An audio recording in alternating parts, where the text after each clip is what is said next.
Hello everyone, welcome to PrepIAS. PrepIAS पे आप सबका स्वागत है।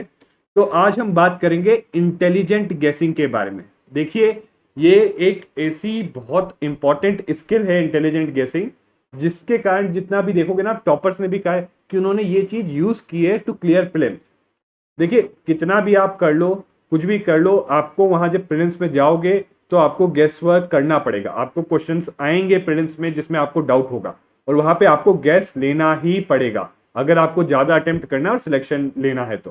पर वो गैस वर्क अगर आप ब्लाइंडली या रेंडमली करोगे तो कोई फायदा नहीं। पर हाँ, अगर गैस वर्क को एक प्रॉपर इंटेलिजेंट वे में करोगे तो सर्टेनली एक बहुत बड़ा अंतर आ सकता है। ठीक है, तो देखिए, अगले 10 मिनट में जो मैं आपको चीज बता रहा हूं इंटेलिजेंट गेसिंग के बारे में, अगर आप ये सुन लोगे तो this is something which can benefit you.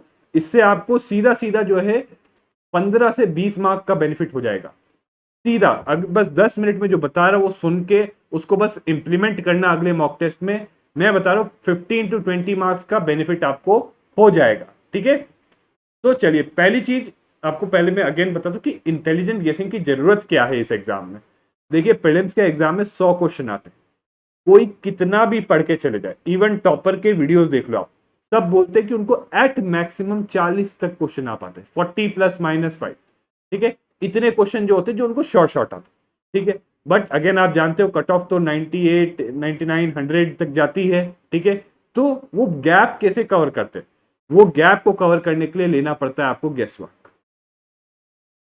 और अगर वो गेस वर्क आप इंटेलिजेंटली करोगे तो जो आपका गेस वर्क है उसकी चांसेस सही होने की बहुत ज्यादा बढ़ जाती है। ठीक है, तो दैट्स वाई, तो कितना भी आप पढ़ लो, आप हार्डली यानी 35 to 40 के अराउंड क्वेश्चन आपको आएंगे। इसके ऊपर जो आपको क्वेश्चन करने होंगे वो आपको गेस वर्क ही करना पड़ेगा और तभी होगा। और अगर आप सोचो कि मैं बस 100% शॉर्ट शॉर्ट क्वेश्चन करके जाऊं और हो जाए, तो ऐसा नहीं होता। ठीक है, गेस वर्क तो आपको करना ही पड़ेगा। अगर उसको इंटेलिजेंटली करोगे तो सिलेक्शन होगा। देखिए, मैं पर्सनली मेरा बता देता हूँ, पहले मुझसे भी अराउंड 60 क्वेश्चन ही अटेम्प्ट होते, 60 प्लस माइनस 5 क्वेश्चन इतने ही अटेम्प्ट होते थे। ठीक है, तब मैं ये इंटेलिजेंट गेस वर्क यूज नहीं करता था, और मैं ज्यादा गेस लेने में भी डरता था। क्यों?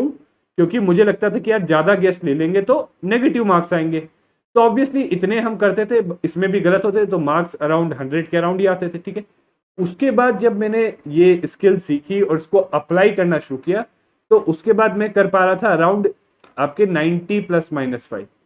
ठीक है, 90 प्लस माइनस 5 क्वेश्चन कर पा रहा था, और तब 100 के अराउंड मार्क्स आते थे। इसमें मैं बता रहा हूँ 2016 में 138 आए, 17 में मेरे 134 आए, और 2019 में 112 आए। ठीक है, तो ये जो थे मेरे मार्क्स आए थे। और ये सब क्यों हुआ? देखिए, पढ़ाई ऑलमोस्ट जो थी बराबर थी, पढ़ाई में इतना अंतर नहीं था। अंतर बस ये था कि ये जो स्किल मेरी जो है ये बेटर थी। ठीक है, ये चीज का मैं अब यूज कर रहा था। तो देख रहे हो आप, एक चीज का सेम लेवल ऑफ एफर्ट के साथ बस एक चीज का यूज करके कितना अंतर आ सकता है। ठीक है, तो ये तो हो गई बात कि क्यों जरूरत है इंटेलिजेंट गेसिंग की। अब आ जाता है कि कैसे करें, हाउ टू डू इंटेलिजेंट गेसिंग। क्योंकि देखिए, मैंने बता तो दिया, बट कि कई लोग बोल भी देते हैं कि आपको तो इंटेलिजेंटली गेस वर्क करना पड़ता है, टॉपर टॉक्स में बोलते हैं इंटेलिजेंट, पर कैसे करते हैं वो, तो वो एग्जैक्ट चीज मैं आपको यहाँ पे बता रहा हूँ। और आपको ये चीज जो है अपने मॉक टेस्ट में आप ट्रस्ट में अप्लाई करके एक बार देख लेना। ट्रस्ट में आपको खुद ही उसी उसी मॉक टेस्ट में फायदा पता चल जाएगा। ठीक है, कि जो बिना इंटेलिजेंट गेस वर्क के जितने मार्क्स आने होते और गेस वर्क करके जितने मार्क्स आने होते। तो देखिए, पहली चीज तो कोई भी मॉक टेस्ट दो उसको मल्टीपल आइट्रेशंस में, मतलब कि पहली बार में आप पूरे 100 के 100 क्वेश्चन पढ़ोगे, पर उन 100 के 100 क्वेश्चन में आप क्या है, बस वही क्वेश्चन पे टिक मार्क करोगे, वो करोगे जिनके बारे में आप 100% श्योर हो। बाकी दूसरे क्वेश्चंस को आप कैटेगराइज कर लोगे एज, जिसमें 2 आपने एलिमिनेट कर लिए हैं, जिसमें 3 आपने एलिमिनेट कर लिए हैं, या जिसमें सारे ऑप्शंस आपको डाउटफुल है बट एक किसी एक उसके लिए गट फीलिंग आ रही है। ठीक है, ये कैटेगराइजेशन आपको करना होगा। और एक और कैटेगराइजेशन हो सकता है कि ऐसे क्वेश्चन जिसका कोई आइडिया नहीं है। तो जब पहली बार आप कर रहे होगे फर्स्ट आइटरेशन में, आप 100 के 100 क्वेश्चन के थ्रू जाओगे, तो जिसको आते हैं जो 100% है वो तो आप टिक कर लोगे। ठीक है, पर बाकी दूसरे क्वेश्चन को जो है जिसमें आपने मान लो 2 ऑप्शंस एलिमिनेट कर दिए, ABCD 4 ऑप्शन होते हैं, 2 ऑप्शन आपने एलिमिनेट कर दिए, तो बचे आपके 2 ऑप्शन। अब दोनों में से किसी एक पे भी लगाओगे तो 50% चांस है कि सही हो सकता है। ठीक है, तो ऐसे वाले 50% वाले जो है इनको मार लो सर्कल, ठीक है। और फिर जिसमें ऐसे है कि एक ऑप्शन एलिमिनेट कर दिया है, तो जिसमें एक ऑप्शन एलिमिनेट कर दिया है मतलब अब आपको 3 में तुक्का लेना है, तो उसमें 33% चांस है आपके सक्सेस का, तो उसको मार दो डबल सर्कल। फिर ऐसे आ जाओ जिसमें आपको जो है सारे ऑप्शंस डाउटफुल है पर एक गट फीलिंग है, ठीक है, ऑल डाउटफुल बट एक गट फीलिंग है आपको कि करना है, तो उसमें क्वेश्चन मार्क और कुछ उसके साथ और कुछ सर्कल मार दो, ठीक है, क्वेश्चन मार्क के साथ सर्कल मार दो। और फिर लास्ट ऐसे आ जाओ जिसमें आपको नो आइडिया यानी 0% कि आपको आइडिया ही नहीं है, उस पे काटा मार दो कि इन क्वेश्चंस को आपको छूना ही नहीं। तो ये जब पहली बार आप 100 के 100 क्वेश्चन देखे तो उसमें 100% वाले आपने कर दिए ऐसे, 50% वाले ऐसे मार्क कर दिए, 33% वाले ऐसे, और जिसमें सारे ऑप्शन डाउटफुल बट एक गट फीलिंग आती है आपको कि इस पे टिक करना चाहिए, उसको जो है आपने ऐसे क्वेश्चन मार्क से मार्क कर दिया।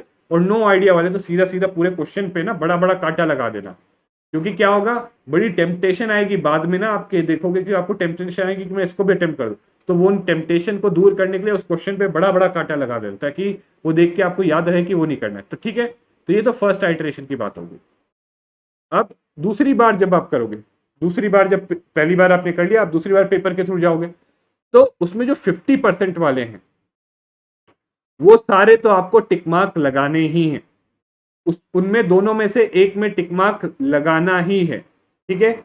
और टिक मार्क कैसे लगाओगे, जब वो दो में से एक में लगाना है तो कोशिश करना, ये कोशिश करना, अब दो में से एक भी आपको देखो आपको दोनों में डाउट है, आपको तो पता नहीं पर कोशिश करना, थोड़ा दिमाग लगाना और कोशिश करना कि दोनों में से कोई भी एक ऑप्शन, अगर आप अपने दिमाग में कोई भी नॉलेज का मतलब कुछ भी नॉलेज है, जो भी नॉलेज है आपके दिमाग में, उससे उसको रिलेट कर पा रहे हो किसी भी तरीके से, तो वो वाला ऑप्शन चूज करना जिसको आप जितने स्ट्रांगली रिलेट कर पा रहे हो अपने पास जो एग्जिस्टिंग नॉलेज है उससे।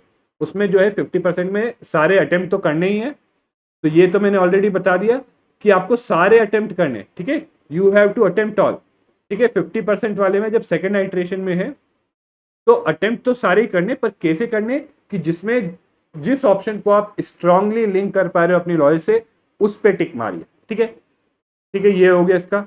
अब वन ऑप्शन एलिमिनेटेड, अब इसके लिए आप अपना अटेम्प्ट करो बेस्ड ऑन आपकी इंटेलिजेंट गेसिंग की स्ट्रेटजी क्या है।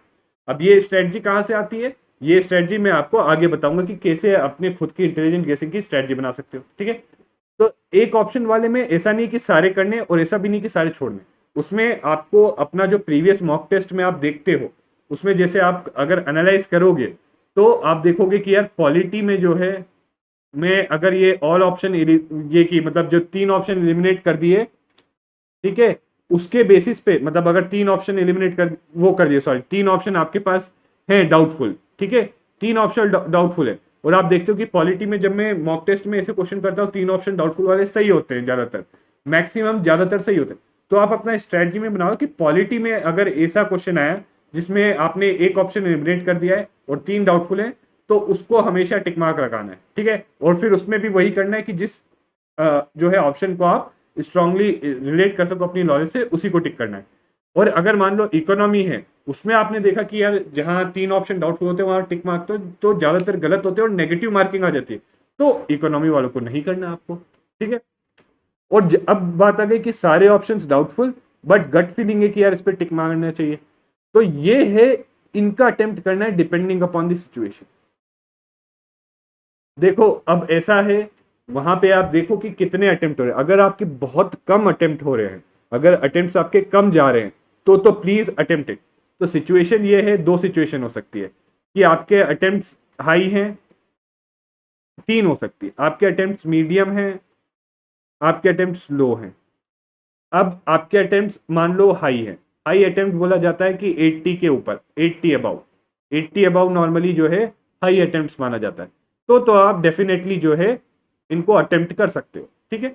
अगर आपके मीडियम है 60 to 80 के बीच में अटेम्प्ट, तो यहाँ पे आपको थोड़ा केयरफुल होना पड़ेगा, और यहाँ पे मैं नहीं बता सकता, आपको वहां पे बैठो, वहां पे सोचो, ठीक है, वहीं पे ऑन द स्पॉट डिसीजन लेना होगा, ठीक है।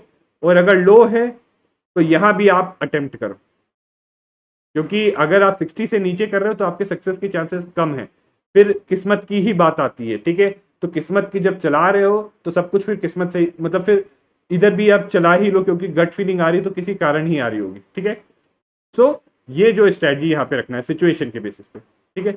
एक और चीज, जब ये एलिमिनेशन कर रहे होगे या जब ये देख रहे होगे कि जो है 100% श्योर हो, तो उसमें बड़ा ही स्ट्रिक्ट क्राइटेरिया रखना है। 1% डाउट भी आया आपको तो उस क्वेश्चन को डाउटफुल में मार्क कर देना है, ठीक है। उस ऑप्शन को, स्टेटमेंट को डाउटफुल में मार्क कर देना है, ठीक है। और अगेन जैसे मैंने बताया, जब गेस कर रहे हो तो गेस करते हो जो भी चीज के लिए गेस कर रहे हो, जो भी ऑप्शन के लिए गेस कर रहे हो, जिस भी ऑप्शन में, जिस भी स्टेटमेंट के कारण दो ऑप्शंस में जो है आपको गेस देना पड़े, उसको रिलेट करने की कोशिश करो नॉलेज से। अगर रिलेट कर पा रहे हो तो वेल एंड गुड, गेस मारो। अगर नहीं कर पा रहे तो दूसरा गेस मारो, ठीक है। तो इस तरीके से लिंक करने की जो है नॉलेज से कोशिश किया करो स्टेटमेंट्स को, एक बार जब डाउट में हो। अब इसके बाद कैसे डेवलप करें, ठीक है, ये तो मैंने बता दिया। अब ये इतना आसान नहीं होगा, ठीक है। आपको ये इंटेलिजेंट गेसिंग क्या है, एक स्किल है। जितना ज्यादा आप ये प्रैक्टिस करोगे उतना बेटर बनता जाएगा। देखिए, दोनों चीजें चाहिए, कंटेंट भी चाहिए, पढ़ाई भी करनी होगी। ये नहीं बोल रहा मैं कि सिर्फ इंटेलिजेंट गेसिंग करो, पर हाँ, अगर आपने मान लो एक मिनिमम लेवल ऑफ पढ़ाई कर ली है और उस लेवल के बाद इंटेलिजेंट गेसिंग करते हो तो आपके सर्टेनली सक्सेस के चांसेस ज्यादा है। इवन मान लो आपने जितनी पढ़ाई की है बिना इंटेलिजेंट गेसिंग के, उतनी पढ़ाई में अगर आप अटेम्प्ट करो और इंटेलिजेंट गेसिंग के साथ अटेम्प्ट करो तो ज्यादा मार्क्स जब आएंगे जब आपने इंटेलिजेंट गेसिंग की होगी, जब एमसीक्यू टेस्ट में, ठीक है। तो कैसे डेवलप करें, तो 4 चीजें करनी होंगी। पहले जो स्ट्रैटेजी मैंने अभी आपको बताई है, आज से सारे मॉक टेस्ट में ये स्ट्रैटेजी लगाओ, सारे मॉक टेस्ट में लगानी है स्ट्रैटेजी। और फिर मॉक टेस्ट देने के बाद देखो, आंसर्स तो देख लिए, उसके बाद बट ये भी एनालाइज करना है कि तुम्हारा गेस वर्क कैसे गया। गेस वर्क कैसे गया है, मतलब ये देखो कि जहां पे आप 50% वाले थे कितने सही थे और कितने गलत थे, ठीक है। अगर ये 33% वाले कितने सही थे, कितने गलत थे, और किस सब्जेक्ट में ज्यादा सही थे, किस सब्जेक्ट में कम वो थे, ठीक है। और फिर क्या, एक और चीज देखना है आपको, एनालिसिस, कि क्या आप सही से आइडेंटिफाई कर पा रहे हो कि आपको क्या चीज आती है या नहीं आती। ये भी एक बहुत बड़ी चीज है। आपको बहुत क्लियरली ढूंढना होता है कि आपको क्या चीज पता है, क्या चीज नहीं पता है, ठीक है। ये भी देखो कि क्या आप ये सही से आइडेंटिफिकेशन कर पा रहे हो क्वेश्चन में या नहीं, ठीक है। तो ये पूरा पोस्ट टेस्ट एनालिसिस होगा आपका गेस वर्क का, ठीक है।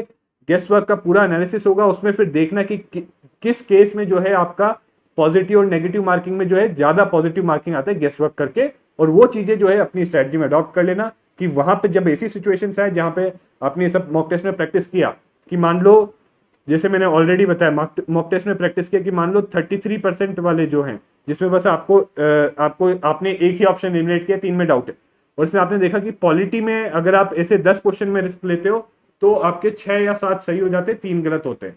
तो इस केस में क्या कर सकते हो, हमेशा पॉलिटी में आप रिस्क लो, आगे भी मॉक टेस्ट में लो और फाइनल टेस्ट में भी रिस्क लो, ठीक है। बट इकोनॉमी में देखते हो कि 1 या 2 सही होते हैं और 8-9 गलत हो जाते हैं, तो इकोनॉमी में मत लो, उसको और पढ़ो, ठीक है, और पढ़ो, और जब कॉन्फिडेंट हो जाओगे इकोनॉमी में और पढ़ के फिर गेस लेना, ठीक है। लास्ट में तो इन सब बेसिस पे आपकी गैसिंग स्ट्रेटजी बन जाएगी। और लास्टली अपने अंदर विश्वास। अब जब आपने अभी से अगर मॉक टेस्ट देके पूरी स्ट्रेटजी बनाई है तो विश्वास रखना अपने ऊपर कि आपने इतनी मेहनत करके कुछ सोच समझ के ही चीज बनाई है, ठीक है। और जब फाइनल एग्जाम में जाओगे तो एकदम डरना नहीं है। मान लो फाइनल एग्जाम में ये हुआ कि आपने तो ये स्ट्रेटजी बनाई, 100 क्वेश्चन कर रहे हो और आपके तो बस शुरू में बस 20 ही ऐसे क्वेश्चन हुए या 10 ही ऐसे क्वेश्चन हुए जिसमें आपको शॉर्ट आता है, 90 में नहीं आता। डरना नहीं है, आपसे नहीं हुआ दूसरों से भी नहीं होगा, क्योंकि पेपर टफ है, ठीक है। पर हाँ, ऑब्जेक्टिवली जो स्ट्रेटजी सेट की है उसको फॉलो करना है और इंप्लीमेंट करना है, ठीक है। और वो जब ही कर पाओगे जब आप अपने ऊपर पूरा विश्वास रखोगे, ठीक है गाइस। तो this was it, and please इसको जरूर ट्राई करना, ये आपके लिए बहुत ज्यादा यूजफुल होने वाला है, ठीक है। और अगर आपको ये पसंद आया ये सेशन और आप ट्राई करिए और आपको फायदा हुआ तो please do like, share and subscribe. और हमारे चैनल के बारे में आप अपने एस्पिरेंट्स को भी बताइए, ये वीडियो भी शेयर करिए उनसे ताकि उनकी भी हेल्प हो। Thank you very much guys, see you again next time with another video.